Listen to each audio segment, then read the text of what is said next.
जय हिंद दोस्तों, मैं हूं जितेंद्र दीक्षित। 4 PM महाराष्ट्र में आपका स्वागत है।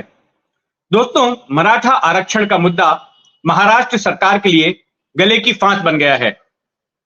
24 दिसंबर की डेडलाइन करीब आ रही है। अब हफ्ते भर का भी वक्त नहीं बचा है और महाराष्ट्र सरकार को फैसला लेना है मराठाओं को आरक्षण देने का।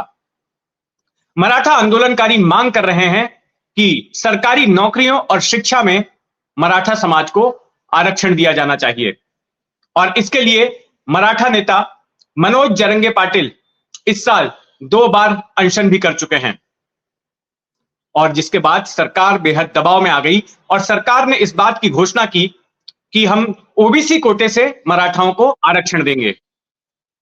अब सरकार ने महाराष्ट्र का जो विधानसभा का शीतकालीन सत्र चल रहा है वहां पर अब मुख्यमंत्री एकनाथ शिंदे ने ऐलान किया है कि मराठाओं को आरक्षण देने के लिए अगले साल फरवरी में एक विशेष सत्र बुलाया जाएगा और जिसमें मराठाओं को आरक्षण देने का प्रस्ताव पारित किया जाएगा।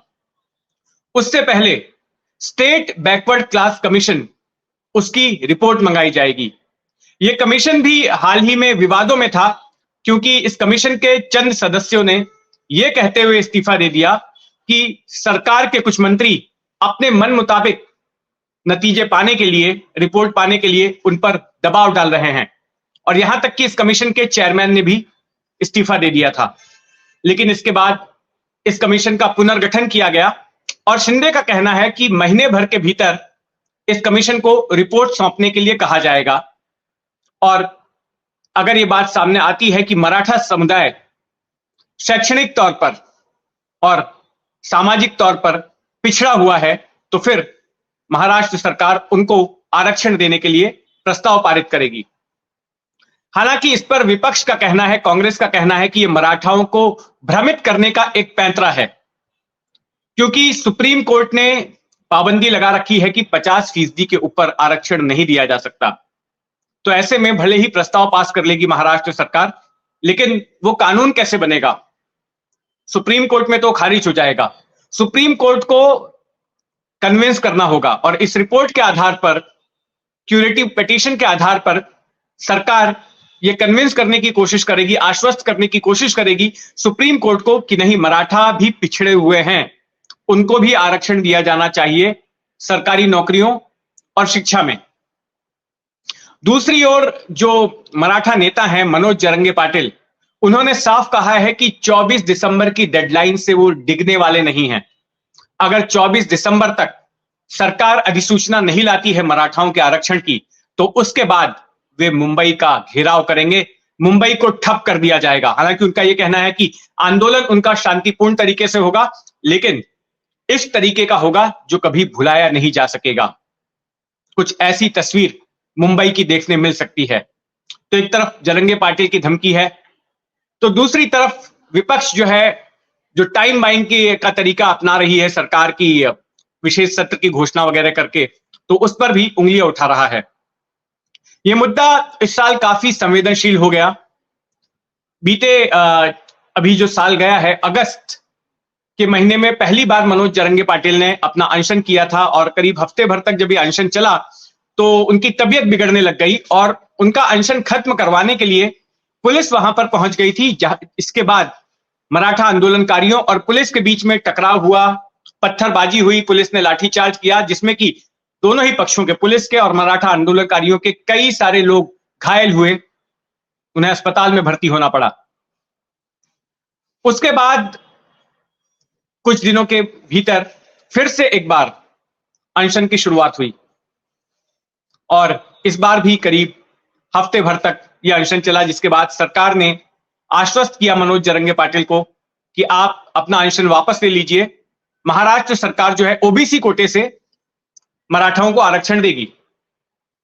लेकिन इसकी वजह से एक नया विवाद खड़ा हो गया। जब ओबीसी कोटे की बात हुई तो जो ओबीसी के संगठन हैं वे नाराज हो गए और ना केवल गैर राजनीतिक संगठन नाराज हुए बल्कि अलग अलग पार्टियों में जो ओबीसी समुदाय से आने वाले राजनेता हैं उन्होंने भी अपनी आवाज बुलंद कर दी और कहा कि ऐसा नहीं चलेगा। पंकजा मुंडे जो कि बीजेपी की नेता हैं, सत्ताधारी पक्ष की हैं, उन्होंने भी इसका विरोध किया और कहा कि मराठाओं को आरक्षण देना है तो दीजिए, हमारा उसको विरोध नहीं है, लेकिन ओबीसी कोटे से नहीं दिया जाना है।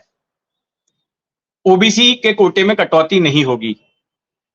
फिर इसके बाद छगन भुजबल, जो कि नागरिक आपूर्ति मंत्री है शिंदे सरकार में, वे उठ खड़े हुए और उन्होंने भी ऐतराज जताया कि ओबीसी कोटे से आरक्षण नहीं दिया जाना चाहिए और सरकार क्यों इतनी नरमी बरत रही है मनोज जरंगे पाटिल के प्रति, क्यों घुटने टेक रही है इस तरह के आंदोलनकारियों के खिलाफ। इन्होंने इतनी हिंसा की है, उनको तो सख्ती से निपटना चाहिए था। पुलिस कर्मियों पर हमला किया, पुलिस के मोराल पर क्या असर होगा। और उन्होंने अपनी ही सरकार पर आरोप लगा दिया था कि क्या ओबीसी कोटे से आरक्षण को खत्म करने की सरकार साजिश कर रही है। उन्होंने एक बार कोर्ट का हवाला देते हुए यह भी कहा कि बॉम्बे हाईकोर्ट ने भी माना है कि मराठा समुदाय पिछड़ा नहीं है, तो मराठाओं को आरक्षण नहीं दिया जाना चाहिए। इसके बाद शिंदे सरकार की कैबिनेट में ही घमासान मच गई और शंभूराजे देसाई, जो कि शिंदे गुट की शिवसेना से मंत्री हैं, उन्होंने कहा कि ये भुजबल सिर्फ पब्लिसिटी के लिए बयानबाजी कर रहे हैं, इनको ऐसा नहीं बोलना चाहिए था। इस पर ठाकरे गुट की शिवसेना ने चुटकी ली। संजय राउत ने कहा कि ये तो देखिए शिंदे सरकार में अंदरूनी गैंगवॉर ही शुरू हो गया है। लेकिन कैबिनेट के बाहर भी तमाम ओबीसी नेता अलग अलग पार्टियों के, जिसमें कि सत्ताधारी बीजेपी के भी नेता थे, उन्होंने एक सीरीज शुरू कर दी जनसभाओं की, जिसको नाम दिया गया यलगार मोर्चा। और महाराष्ट्र के अलग अलग इलाकों में हफ्ते डेढ़ हफ्ते के फासले पर अब यलगार मोर्चा आयोजित किए जा रहे हैं, जहां पर ये तमाम नेता अपनी बात रख रहे हैं ओबीसी के और ये कह रहे हैं कि मराठा आरक्षण का विरोध करना है और अगर सरकार ओबीसी के कोटे में कटौती करती है तो फिर ओबीसी समुदाय भी सड़क पर उतरकर वैसा ही आंदोलन करेगा जैसा कि मराठाओं ने किया। तो अब सरकार इस तरह से दबाव में आ गई है और अब एक तरफ छगन भुजबल को समझाने की कोशिश हो रही है कि आप अब जले पर नमक मत छिड़किए, पहले ही समस्या है अपनी सरकार के खिलाफ, लेकिन भुजबल मानने को तैयार नहीं है। बयान पर बयान उनकी ओर से आ रहे हैं जहां पर वो अपनी ही सरकार को घेर रहे हैं और ना केवल अपनी सरकार को बल्कि इन मराठा नेताओं को भी टारगेट कर रहे हैं, उनकी मिमिक्री कर रहे हैं मनोज जरंगे पाटिल की, उनके ऊपर व्यक्तिगत बयान भी दे रहे हैं। और भुजबल की एक कोशिश है कि 2014 तक गोपीनाथ मुंडे, जो कि महाराष्ट्र में ओबीसी नेताओं के सबसे बड़ा चेहरा हुआ करते थे, उनके निधन के बाद जो जगह खाली हुई है उस जगह को इस मौके पर वो हासिल कर लें, मराठाओं के सबसे बड़े नेता महाराष्ट्र में बन जाएं, और इसी के प्रयास के तहत वो ये काम कर रहे हैं। तो खैर देखते हैं कि आगे इस सिलसिले में क्या होता है। बस अब 3-4 दिन का ही वक्त बचा है। सस्पेंस है कि 24 दिसंबर को मुंबई में क्या होगा। हमारी नजर बनी रहेगी। मैं इस प्लेटफॉर्म के जरिए आपको बताते रहूंगा कि क्या कुछ हो रहा है 24 दिसंबर को लेकर महाराष्ट्र सरकार के फ्रंट पर और मराठा आंदोलनकारियों के फ्रंट पर।